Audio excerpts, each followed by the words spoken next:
Do you see the hair? I wanted to do this style for my birthday and I said, I'm gonna do it myself. Should I go to somebody? Nah, I'm not gonna go to nobody. I'm gonna do it myself. I have for you a tutorial on how I achieved this super cute knotless French braid. So let's get right into the video.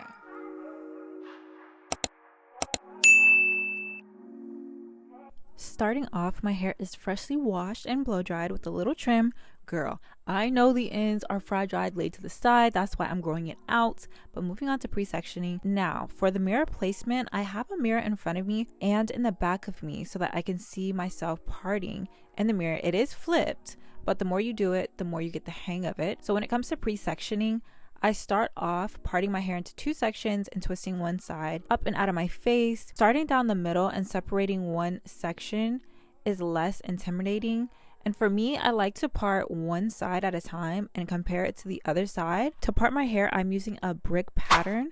I found this reference photo on Pinterest and I think this is the best reference photo I've found just because our head is curved.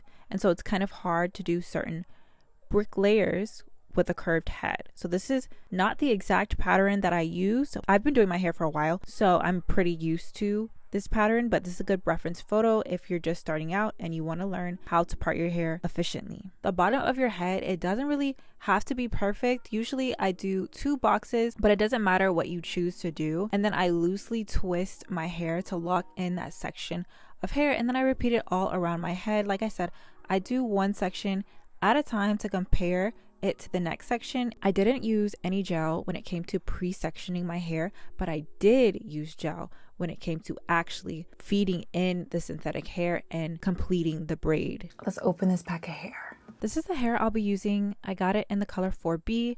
I ended up only using 3 bundles of hair and I cut those bundles into half. With each half a bundle, I was able to separate around 9 to 10 pieces to feed into my hair. So I've already separated my hair, but I find when doing knotless braids, when the hair is just like regular, it's pretty hard to do a seamless knotless braided look. It kind of looks like a little hump, but to get it smooth, what I like to do is take some braiding gel and the part where you're going to be feeding it into your hair, just go ahead, apply some gel, making it as thin as possible. Look how thin that is. When it comes to my hair, I've already pre-parted.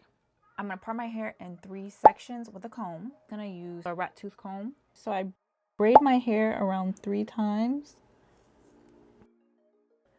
Put the hair between your thumb and your index finger, and then you're gonna wrap your hair around and then put it in between your index finger and your ring finger.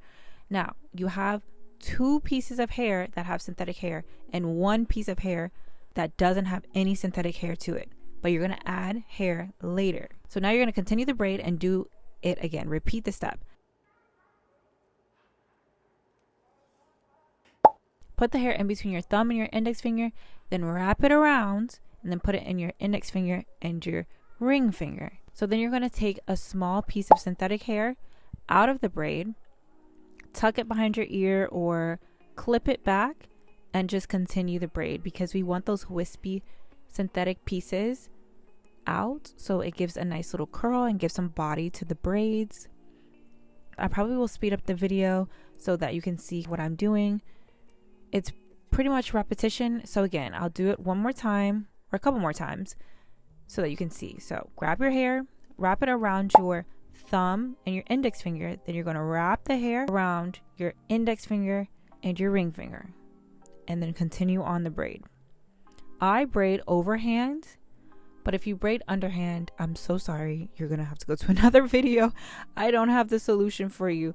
Personally, I like to braid overhand because it helps me control the braid and makes it neat and flat.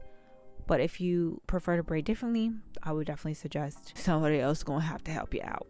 I also applied some gel to my hair just to make sure that my hair stayed in the braid and it looked neat and put together. So I'm just going to continue on the braid all the way down, and as I get to the ends of the hair, I also add in more hair and continue to braid all the way down. I added around 5 or 6 pieces of hair to this one strand. So I did that with every single box braid. For the end of your braid, you can knot your hair. So here I knotted my hair, but I've had my hair in for about 2 weeks, and I will say I think gluing it is better. Here's a summarized list of all the steps that I covered to get these box braids. This is the final look. Super freaking cute. Y'all, I'm headed to my birthday party, so I hope this video was helpful. I'm also going to be posting a birthday vlog. It's coming out soon, but I appreciate you. Thank you for watching all the way through, and I will see you soon. Bye.